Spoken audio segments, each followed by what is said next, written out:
Everything that you sell in your store must be registered as a product in the Dragonfly Products Registry. In this lesson, we'll take a deep dive into the process of registering products. The products form is a combination data browsing form and standard single record form. This dual interface lets you quickly scroll through the products to find the one you are looking for.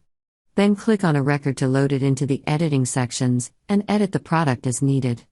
You can also edit the data directly in the grid if you like. By default, all the products are loaded into the form when it opens, and you can scroll through them or use the search and filter tools at the top of the form to locate a particular product or subset of products. Because there can be so many products in the products registry, we recommend defining a default filter for this form, such as active products or recently added products. The form can be a little overwhelming because there are so many fields to fill in. But let's walk through the sections one at a time. The Edit Items section has an active checkbox in the header. If a product is no longer being sold, uncheck this box. The last sold date field shows the last time the product was sold through the point of sale form. Everything that is sold through the point of sale process must be registered in the products list. This includes standard products like equipment, notions, fabrics, etc., but also things you might not think of as products, such as classes, gift cards, repairs, account payments, and coupons. These non-standard products all get special treatment in Dragonfly, so the system needs to know the specific type of each product. Set the product type from the product type drop-down list. One of these product types deserves some additional explanation. In some situations, you may have a group of products that are all essentially the same, but differ by one or two properties, such as size or color.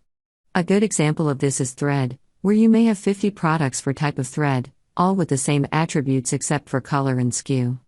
To implement product groups like this, first create a product that contains the basic name, price, vendor, and other shared attributes, and set the product type to parent product. Then, with that parent product still selected, click the Add Child Product button in the header of the Edit Item section to create a copy of the parent product and assign it to the parent. You can then change the SKU of the child product, adjust its name, and change any other property that makes the child product unique. If the child products already exist in your product listing, create the parent product, then set the parent product property of each child to this new parent product. If the currently selected product needs to be ordered, click the Add to Order button and the system will start a new order with the product included in the Items to Order list. You can go straight to the order form to work on the order if you like, or open the order on the orders form later. The system will add the product to an order for the primary vendor if one is specified, or to one of the other vendors selected in the Vendor Product Details section. The product's dashboard is provided to display one or more reports on a specific product. If your store's dashboard reports have been defined, click on the Dashboard button to open the reports for the currently selected product. The first row in the Edit Items section contains the product description, retail price, web price, and SKU. If the product has been replaced by a new product, enter the SKU of the replacement product in the Replacement SKU field. This value will come in handy when you come across references to the product being replaced. If the current product was itself a replacement for an earlier product, that old product will also be updated to show the new SKU as its replacement SKU. The next row in the editing area shows the inventory-related properties of the product. The current quantity and ordered quantity fields are both read-only, and show the current product count in inventory, and the quantity that has been ordered but not yet received. If the product is linear, that is, fabric or other product sold by the yard, the total yardage of all the cut pieces of the fabric will be shown in the cut piece quantity. This includes pieces on the shelf as well as pieces in kits. If the product is nonlinear, such as patterns, bobbins, and pre-cut pieces, the kit quantity will show how many of this product are in currently assembled kits. The cut piece quantity and kit quantity are managed by other forms in the system, and should not be edited here unless manual adjustments are needed. The warning level and desired level values are used to help you identify products that need to be ordered. The desired level is the number of units you would like to maintain in the store. The warning level should be set to the quantity that would necessitate a reorder as soon as possible. On the orders form, you can search for products that are at or below either of these levels. The default label quantity is used when receiving products. Use this field to indicate how many product labels should be printed when the product is received. If the product is ordered by the box and you just need one label for the box, choose one per box. If you need a label for each product in the box, choose one per item in box. For products received individually, select 1 or 2. These are just default values. The actual number of labels to be printed can be set on the receiving form. The next row of fields is used to group and categorize products.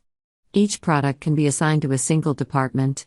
But the departments field cannot be a standard drop-down list, as the list of departments and subdepartments might be prohibitively long. Instead of a drop-down list, this field uses a pop-up tree view of choices. Click the search button next to the field to open the list. Scroll through the list to find the desired department, then select it and click Apply. There is also a search field to help you find the department you want. Products can also be assigned to categories that the store has defined. It uses a pop-up tree view like departments, but unlike departments, you can assign a product to more than one category. On the pop-up form, check the boxes next to each category that you want the product to belong to, then click the Apply button. A third way to group products is by using product tags. The store can define the tags it wants to use, then the user can view the list of available tags by clicking on the search button next to the product tags field. Select one or more tags that you want to assign to the product, then click the Apply button. The location field allows you to specify the product's location in the store. This field uses a pop-up tree view, like the departments and categories fields. You can choose multiple locations if desired. There are separate forms for defining departments, categories, and locations. These forms can also be used to assign products to the groups. Tags are defined in a simple browse grid. Finally, if the product has been added as a child to a generic parent product, as we described earlier, the parent product will be shown in the parent product field. The next row in the Edit Items section is used mostly for the more expensive products, such as sewing machines. The product make attribute is used to define the manufacturer of the product. The items listed on the product make drop-down list are defined in the lookups table. Watch the lesson on lookup values for information on editing this list. If the product will have a serial number assigned to each piece, check the Serialized checkbox. If this box is checked, the system will prompt the clerk for a serial number and other details when the product is added to a sale or returned. The item type drop-down contains values from the lookup table. The next row of values shows details associated with point of sale. If the purchase of the product will earn rewards points for the customer, check the Reward Eligible checkbox. If the product can be discounted, either manually or through defined sales, check the Discountable checkbox. If the prompt for quantity box is checked, the quantity field on the point of sale form will be automatically activated when the product is added to a sale. This allows you to just type in the quantity without having to manually click in the quantity field. The applicable taxes checkboxes are used to indicate which of the store's defined tax rates should be applied to the product. If this product is also stored on your website, check the On Web checkbox. The last three fields are specialty product fields. When repairs are entered into the system, the parts used in the repair are selected from the products list. To avoid having to search for a product across the entire products list, the system only searches for products that have been identified as repair products. If you have a product that is used for repairs, check the Repair Part box. If the product is linear in nature, meaning it is sold by length, check the Linear checkbox.